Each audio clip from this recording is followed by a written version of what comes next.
29，来一起说。今天。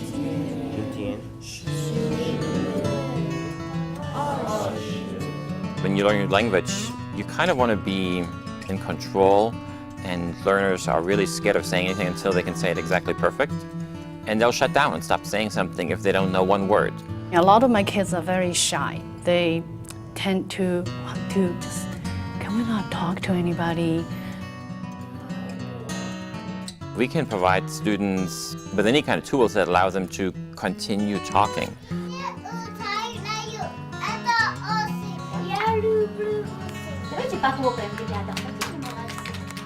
У меня дела отлично, спасибо. Ашли, садитесь. Доброе утро, Саво. Как дела?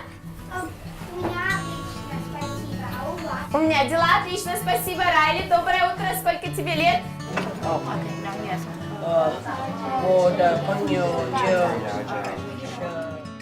Pair work and small group work provide a wonderful opportunity for kids to practice language. Talking with our classmates instead of just reading a book really helps. Like, we get to speak to someone who's around our age, and we really get to see what we need help on and just talk to friends. It makes it almost easier. She'll tell us to talk to the person who sits by you, and then you'll say what you learned for the day. Like, if you learn how to say basketball, like you'll say I like basketball, whatever, like that, and then you just have kind of like a conversation. 你可以等一等吗？等了，不可以。可以把这个做完了，我们要出去。 Whatever learning environment you're in, we've got to take advantage of every spot that you have. So if you can figure out a place to have some kind of word wall, to have sentence starters, to have connector words, to have frequently used phrases that students can use, that will help them when they kind of get stuck, like, oh, I know over there's that tool that I can use.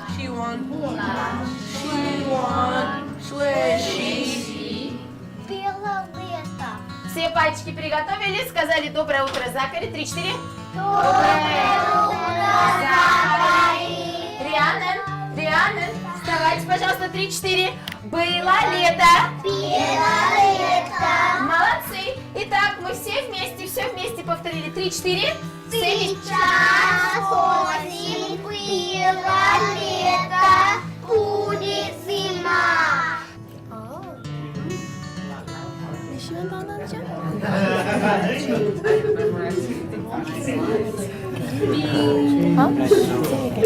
打篮球。 Actually, speaking improv is a lot harder in foreign languages than it is in your native tongue. So just practicing those things with topics you've already researched is quite beneficial and helps everyone learn. А осенью какие они тогда, если они разноцветные, то какие они? Эйда, на осенью какие они? На осенью, потому что листья разноцветные, потому что это потому что... If you're going to talk about describing people, then maybe have the kids bring in pictures of famous people that they like to talk about. I mean, the odds are is that we need them to talk. It doesn't almost really matter who they're talking about, but rather that we have something that catches their interest and something that makes them want to engage with the material. Creo que sería un pupitre y luego la gente española, esos dos. Allí también, hay lugares, son muchos como en El Salvador, pero también tenemos muchos en California y los Estados Unidos.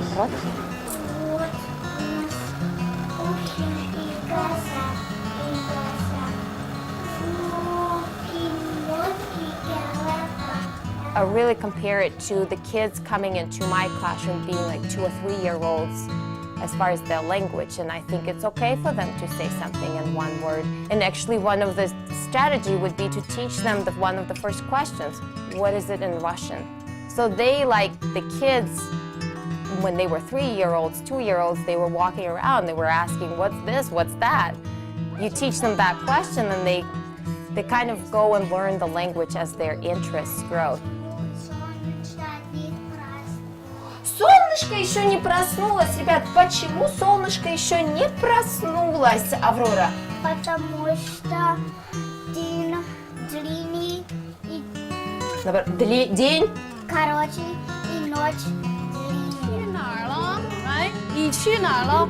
哦，我去中国的台湾、江苏、